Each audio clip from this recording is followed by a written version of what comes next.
Guys, hello there and welcome into this instructional video on how to build yourself a coin farm in Vanilla Craft the world. This farm is all about making your bucks out of farming the dragons at the bottom layer of the world.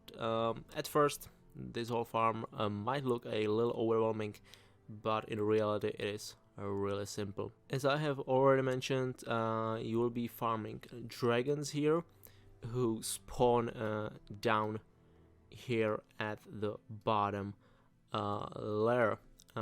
Dragons do have a guaranteed drop of 3 coins, but that's not the only thing they drop.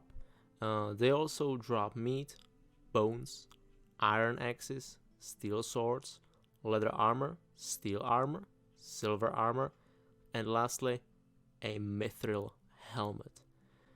There are, of course, different chances of these drops, but theoretically, this farm can provide you with all of these resources infinitely. In addition to this, you also do theoretically have an unlimited amount of resources that can be gained by disassembling those drops, like iron ore or steel ingots, mithril ingots, or even gold ingots for that matter. Subsequently, you also do technically farm or you can farm every item in the game, because obviously the coins provide you with everything that is available to you through the game's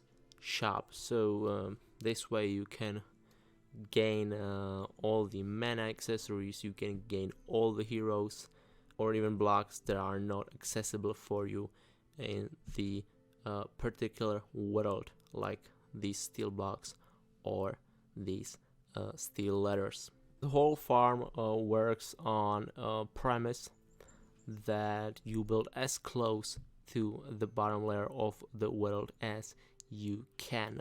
This is 5 blocks above the lava, so you every time you need a 4 block gap. If you would be building in this layer here, the blocks would burn. So this is the bottommost point that is any use to you.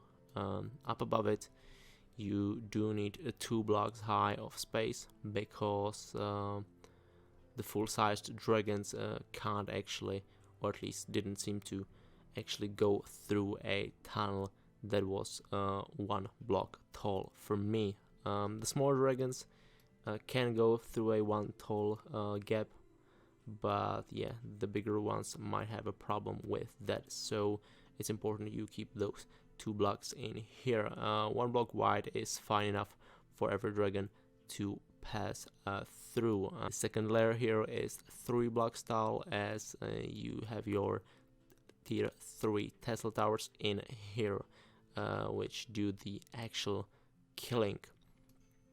Now you don't necessarily have to have a 3 block platforms. You can widen these, make it a 5 block or a 7 or a 9 block. It really doesn't matter. The important part is that the harder the difficulty, the more turrets and less space between them you need, as the dragons will be more powerful, and it'll take a lot more to kill them. So we're on the easy difficulty here, I believe.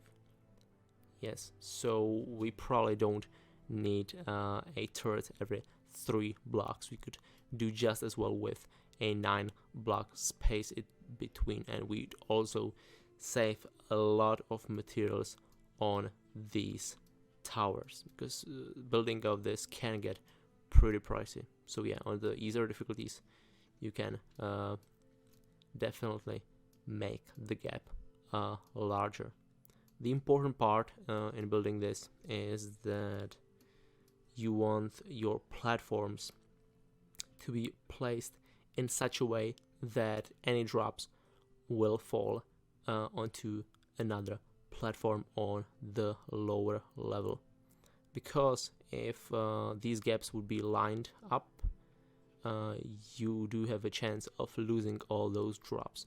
If the dragon dies here, the drops would fall right into the lava, which is something you definitely do not want to. So you want it to make it like this. This way you'll lose the absolute minimum of drops. With a farm like this, there's the obvious question of how are you going to collect all the loot, and there's multiple solutions to this problem. One of the easiest ones, or one of the easier ones, is just placing some pet houses in here and relying on your imps to collect all the stuff. The problem with this method is that it obviously isn't as fast as it could be, and if you really do want to make things fast, you usually want to send your dwarves down, but it is not a necessity. And if you gain enough money, you can just spam the imp spell and gather your resources this way.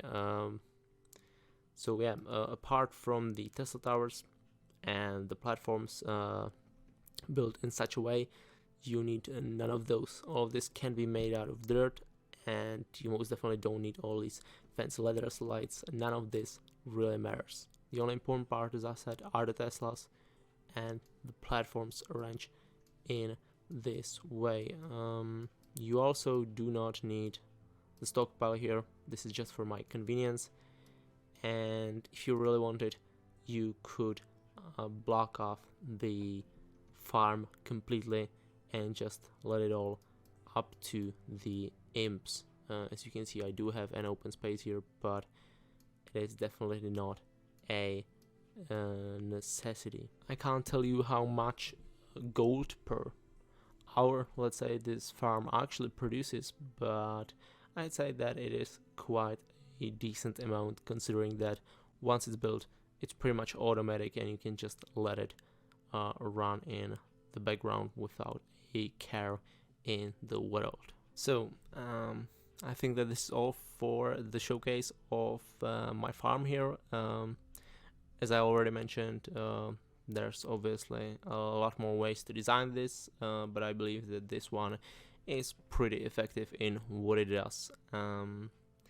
There is actually another pretty interesting way to farm coins in the game currently, which I'm gonna cover in the next, or not next episode, but in some of my next videos. So if you want to see that one as well, make sure to subscribe to me to get notified whenever I upload. This has been all from me today for this short little farm design video, and hopefully I'll see you in the next one. Goodbye.